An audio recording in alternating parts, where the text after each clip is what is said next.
is my stage. I'm only joking. Excuse me. The weather wasn't too bad today now. Not as nice though as it would have been if I had this wedding in San Diego. Nice one, you two.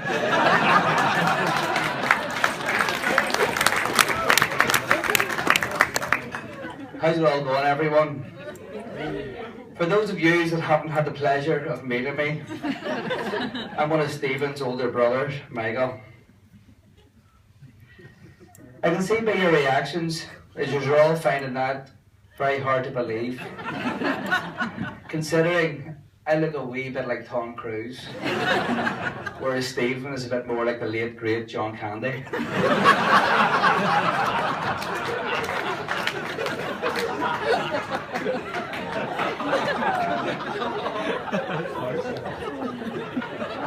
I feel privileged to be asked by Stephen to be his best man. He has rather generously returned the favour that I asked of him 3 years ago. Bye.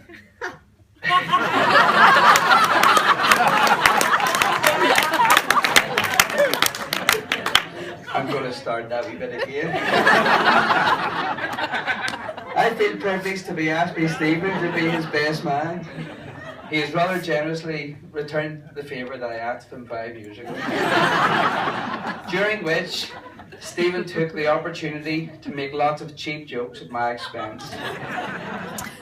It is now, with great anticipation and years of planning, that I have the right to reply.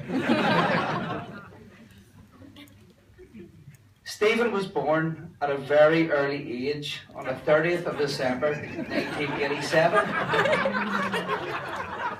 And they say early age because he entered the world with a tight ginger curls and at a whopping 10 pounds and 10 ounces.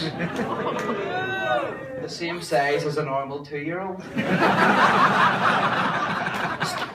Stephen was so surprised by his own birth, he was speechless for the first year and a half.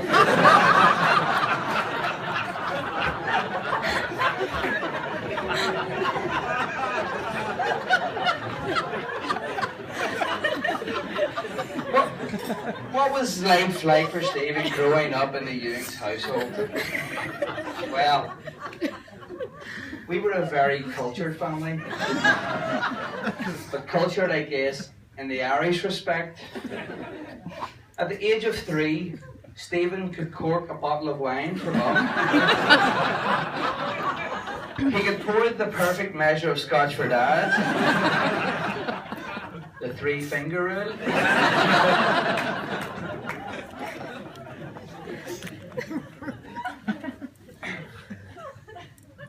But Stephen had taken things to the next level. At the age of 6, one Sunday morning, my mum and dad came down the stairs, and to their absolute horror, they found Stephen on the sofa, watching Fireman Sam, whilst drinking a bottle of orange Bacardi Breezer. He'd obviously learned how to use a bottle opener as well. Stephen claimed he thought it was orange juice, but to this day I'm not too sure. This is what happens when you start them young. This incident made Mum and Dad rather distressed, and they decided, as I was such a good child, in order to get him back on the straight and narrow, that it was time he was now going to share a room with me. It was at this stage of my life that I really realised how courteous and considerate Stephen is. We all know as young children, huge arguments and fallouts can arise as to who gets the top bunk. This wasn't the case for us though. Simply, I had the top bunk. I found out a couple of years later of my parents that I had the top bunk for reasons of health and safety.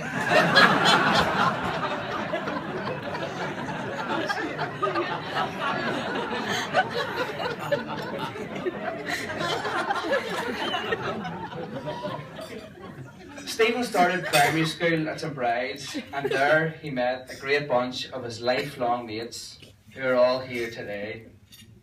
That's them all sitting way down the very, very back there in the cheap seats. They're down there due to their behavioural issues. After primary school, Stephen then moved to Rathmore, where he joined Mark and I. This was a culture shock for Stephen, and for the teachers by all accounts. He struggled at art, music, languages, including English. Physical education and sports weren't really his thing either. But one subject Stephen really did excel in was home economics. In my experience of home economics, once class had ended, it was common practice that you found the nearest bin in the corridor and disposed of the food that you just made right away. Not Stephen, though.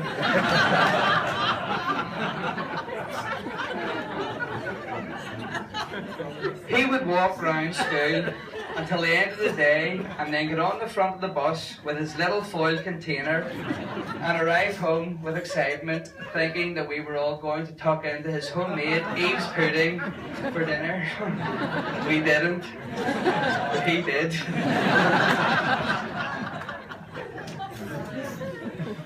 As Stephen became a teenager, I was growing rather concerned for him. The band Westlife were at their prime. As his protective older brother, I noticed that Stephen was slowly but surely becoming their biggest fan. In my eyes, only girls had obsessions with Westlife. Over the next while, I tried my best to steer him away from Westlife. I was a huge Oasis fan. And I would show him posters and videos of Liam and Noel Gallagher with their cool clothes and disobedient ways. I would play their music and I would sing their songs constantly at home. In fact, I remember one time my mum said to me, "Michael, would you stop singing Wonderwall?" I said, "Maybe." So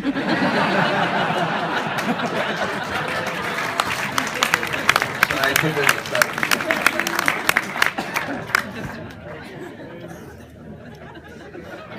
My hard efforts didn't succeed.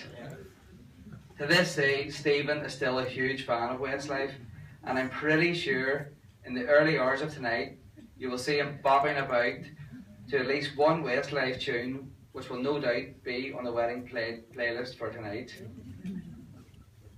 Just to go back to Stephen's sporting abilities, they weren't all that bad. There's two sports where I must admit he is excellent at.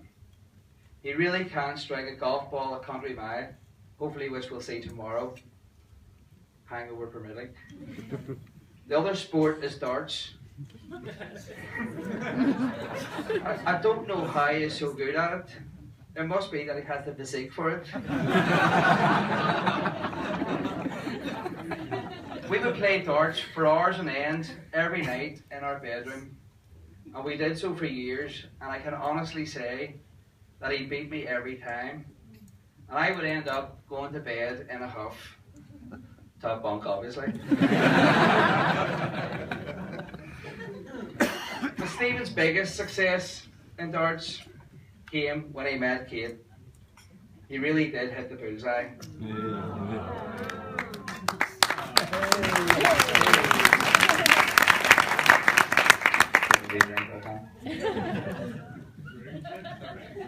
As we've heard, Stephen and Kate met in Rathmullen, County Donegal, obviously both under the influence. I wasn't there this particular time, but my family were. And I can remember when my younger sister, Emma, came home and told me excitedly, "I think Stephen has got a girlfriend." I almost collapsed with delight. She proceeded to tell me the story of the night in question, and this is no joke.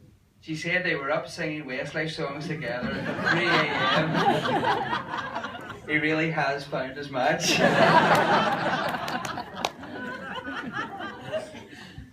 It wasn't long after until I also met Kate.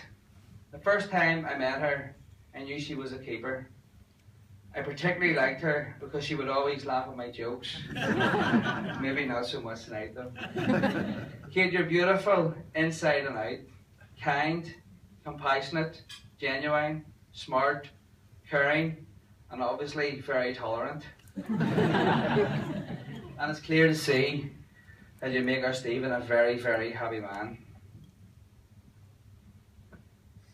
After Stephen completed his engineering degree, it wasn't very long after that he followed Kate to London, where they are living a wonderful life and where Stephen has also met a very different calibre of great friends. And that's them all down the front.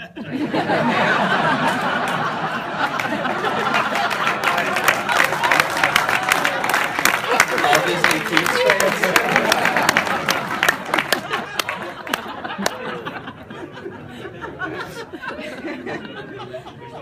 Wherever Stephen and Kate end up in their married life, whether they remain in London, move to Belfast or San Diego, I have no doubt they will be very happy and build a great life together. Although, in saying that, I can't really see Stephen in San Diego. When I think of San Diego, I think of shorts, surfboards, beaches. I basically think of Kate's brother Charles.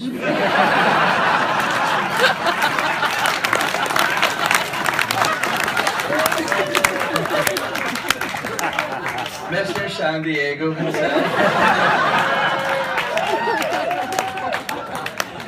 Well, let me tell you, Charles, don't worry about that. Don't worry about him taking that crown. Because I've seen Steve in a pair of shorts.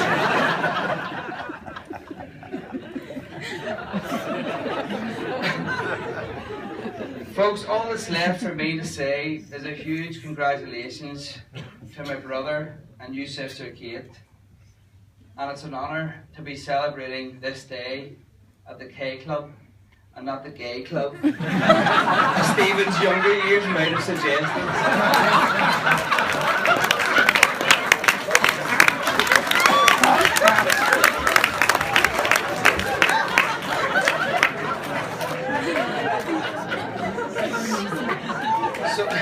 So folks, for those of you that are still capable of standing, please do, as I raise a final toast to Stephen and Kate.